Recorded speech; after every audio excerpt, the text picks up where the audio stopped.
हे पाय मी मूर्ती बुक करायला आला आहे का? मग कट नको करू, मी नाही आणणार. जाय, तुला राहणार असेल तर राहणार, जाय त्या माझ्या घरी.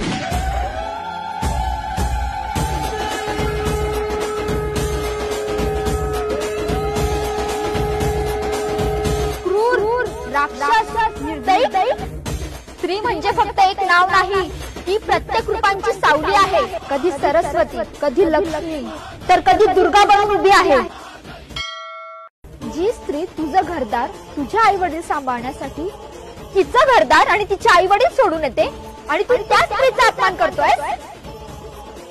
माफी माग तिची. हॅलो, कावा तुमची हिंमतच कस काय झाली मला फोन कट करायची? संध्याकाळपर्यंत माझ्या मेकअपचा सामान आला ना तर माझ्या मायच्या घरी ससनी जाणार मी. तुमचं पुरं घरदारी की समजाईन. तुम्ही अजूनपर्यंत ना मला खरं रूप नाही पाहिलं.